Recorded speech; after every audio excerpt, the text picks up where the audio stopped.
Happy holidays.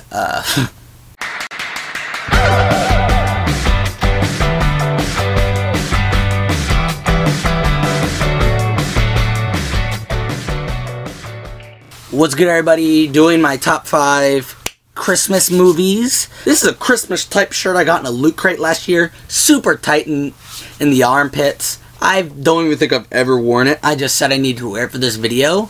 Real tight on the arms, but not gonna have to wear it after this. Every year I have all my favorite Christmas specials and movies, and I watch them. I watch one a night throughout like mid-December to Christmas Eve. And I'm talking about my top 5. And number 5 just came out last year, The Night Before. Joseph Gordon-Levitt, favorite actor, one of my favorite celebrities. Seth Rogen, one of my favorite celebrities. Anthony Mackie, he's cool and funny. He's not one of my favorites, but still. And it's 3 superheroes: Green Hornet, Robin, and Falcon. So that's dope. I'm down. Anyways, that movie was really good, really hilarious. It's about a guy, his parents died, Joseph Gordon-Levitt, his parents died years back on Christmas or something like that, and he's been alone. So Seth Rogen and Anthony Mackie, his best friends, they've been spending it together for years. Seth Rogen now has a wife, she's pregnant, so he has his own life. Anthony Mackie's a football star, he's getting real famous, so they're sort of leaving him behind.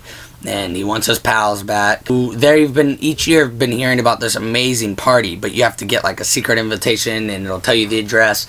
And Joseph Gordon-Levitt found 3 tickets. Of course, it just happened to be 3 in the coat pocket of some dude when he was doing a coat check at whatever store he's working at, and stole them. So, you know, that's always okay, stealing, as long as it's for Christmas. And they, you know, have an amazing night, and they travel the city trying to find this party. The party is pretty dang epic. Miley Cyrus is there. He's trying to get his girl back. Seth Rogen is getting dick pics. He switches phones, beat up by Santas, etc., etc.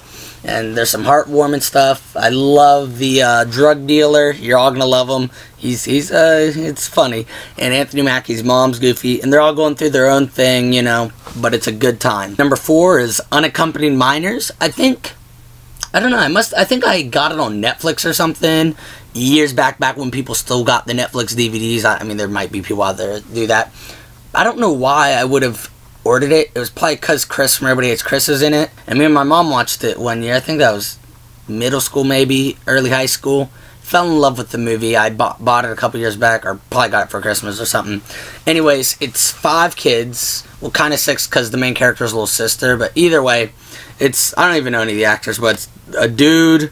I can't even think of their names. A dude, a girl, a hot girl. Well, like, she's the hot girl in the movie. Then there's, like, the tomboy girl, Chris, or Tyler James Williams. He's, like, a nerdy type of guy. Then there's the chubby kid from the Bad Santa movies. And then the main character's little sister, but she's, like, not even in the movie very much. And they're stuck at an airport on Christmas, and they're all unaccompanied minors. And Fez is like one of the airport dudes, and you can even catch Ryan from The Office in there for a millisecond. Same with Kelly. The older brother's trying to give his little sister a good Christmas.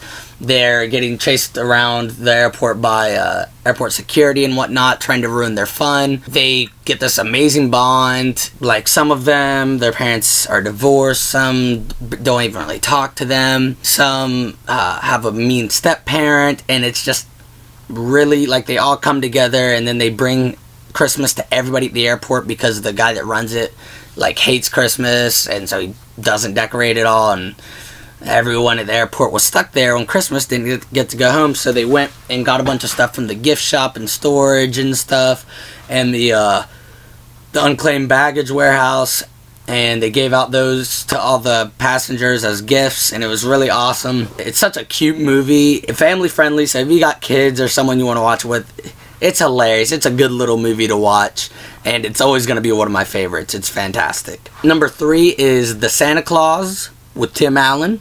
Now, the third one, not a big fan of. I still watch all 3 every year. The second one, I kind of like. The first one is amazing, though. You can never beat that movie. That movie is amazing, and seriously, I'm not even joking. As a kid, I thought that Tim Allen was Santa Claus. I'm not even joking. I thought it was like based on a real story, and Tim Allen really did, you know, voice Buzz Lightyear, Shaggy Dog, and do it all that other stuff.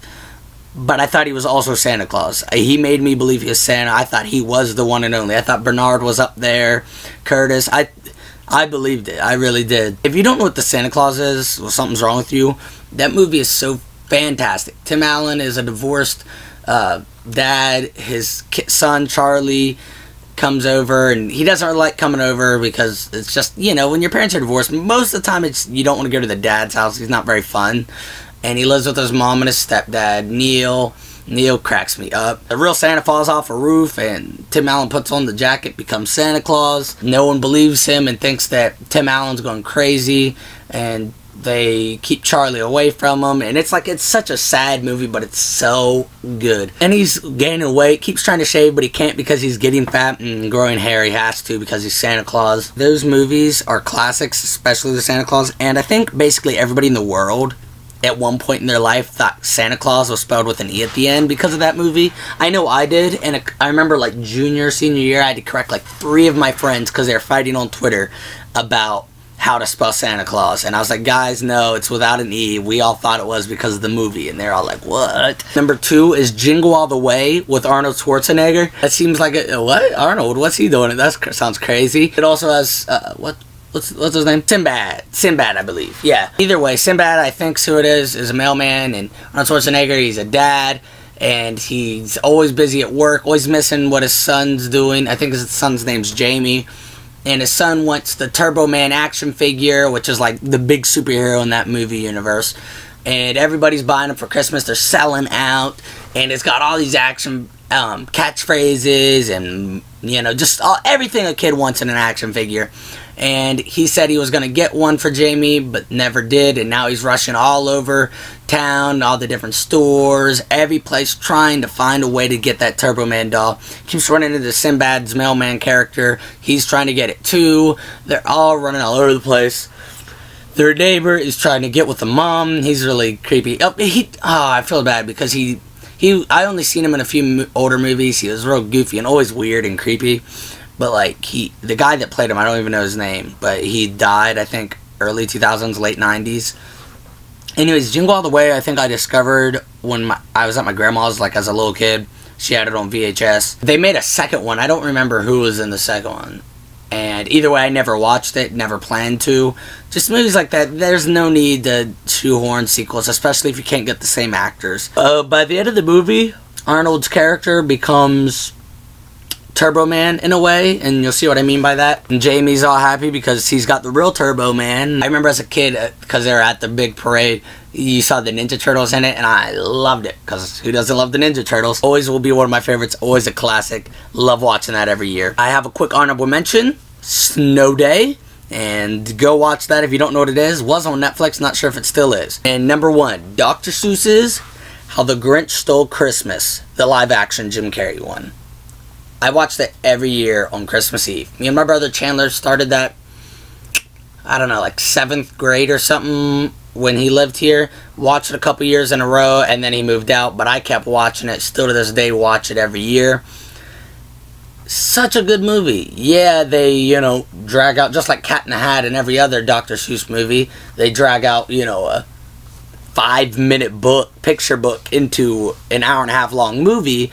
But they did, The Grinch, I love that. That movie cracks me up. It has such a good story.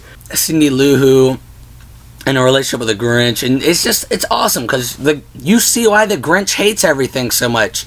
He was bullied as a kid, left alone, had no one, ran away besides, you know, his 2 mother people, and he reunites with them in the movie. He's like, you're still living? And seriously, just everything about that Grinch is hilarious, and he like is getting smacked in the head by the monkeys with the cymbals, and his cave is so awesome. Max is so adorable. Martha Mayhew, is that her name? The hot Whoville lady that Grinch had a crush on.